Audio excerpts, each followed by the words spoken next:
सीधे आपको भदोई ले चलते हैं, जहां पर मुख्यमंत्री योगी आदित्यनाथ एक सभा को संबोधित कर रहे हैं।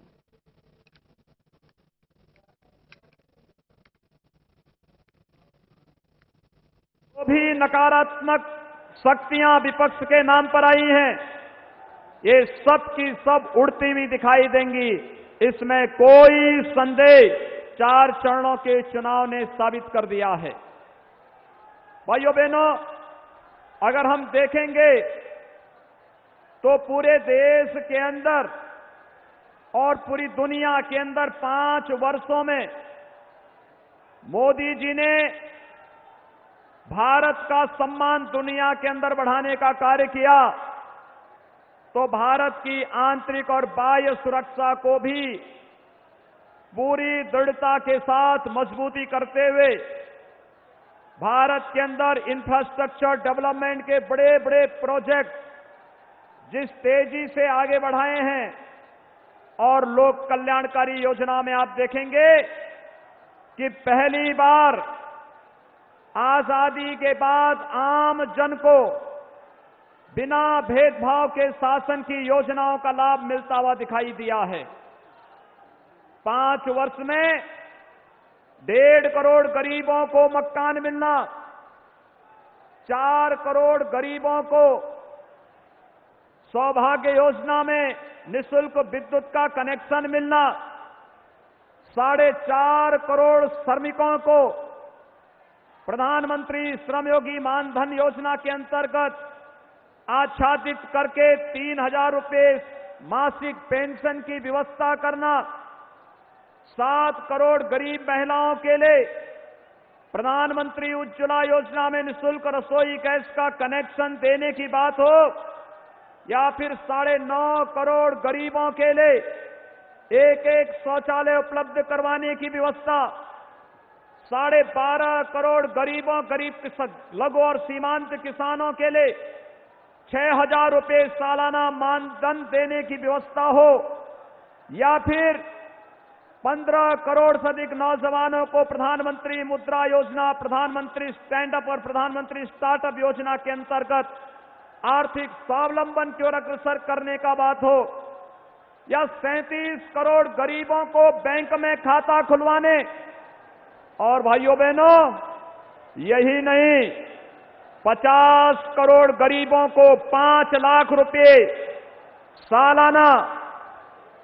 स्वास्थ्य का निःशुल्क सुविधा उपलब्ध कराने की व्यवस्था। मात्र 5 वर्ष में मोदी जी के नेतृत्व में भारतीय जनता पार्टी की सरकार ने इस देश के अंदर, इस देश के गरीबों को बिना भेदभाव के शासन की योजनाओं से आच्छादित करने का कार्य किया। आपने अभी देखा होगा भाइयों बहनों, 3 दिन पहले भारत को वैश्विक स्तर पर एक बहुत बड़ी कूटनीतिक सफलता प्राप्त हुई। आपने देखा होगा कि कैसे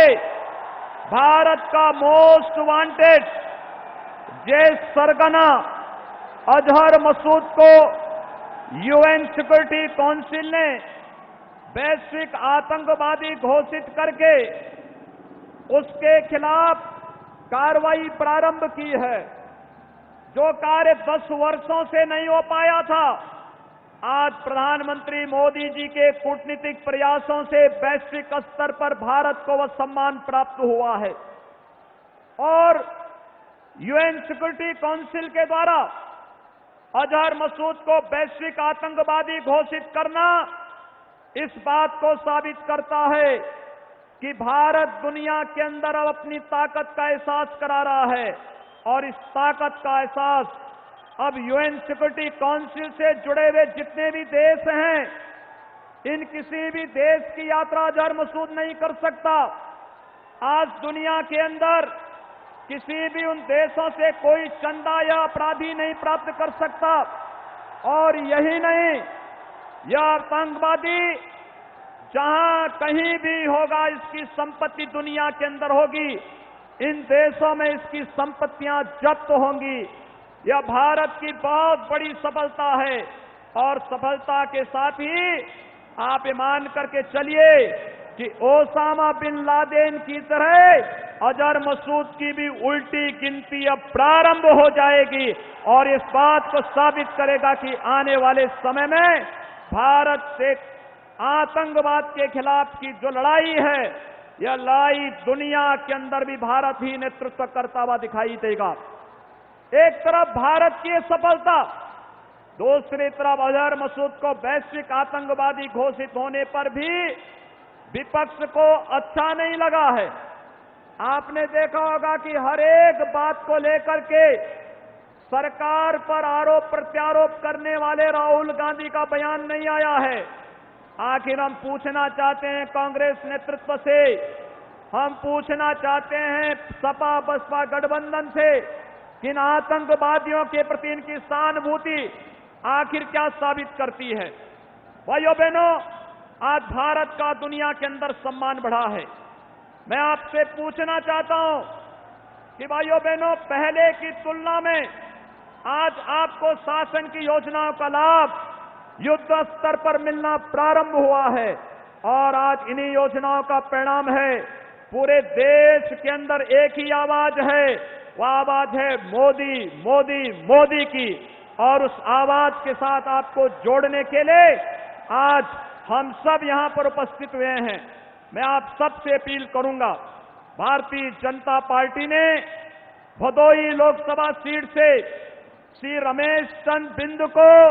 और फूलपुर लोकसभा सीट से श्रीमती केसरी देवी पटेल को अपना प्रत्याशी बनाया है। भाइयों बहनों, इन दोनों प्रत्याशियों को कमल चुनाव चिन्ह पर मिलने वाला एक एक वोट प्रधानमंत्री मोदी जी को मिलने वाला वोट होगा। और मुझे लगता है कि जितने भी यहां पर जनता जनार्दन आई है, जागरूक मतदाता आए हैं, आप सभी लोग इस बात को मानते हैं ना कि फिर एक बार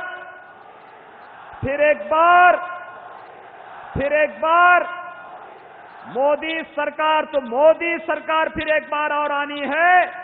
तो भारतीय जनता पार्टी के चुनाव चिन्ह कमल के फूल पर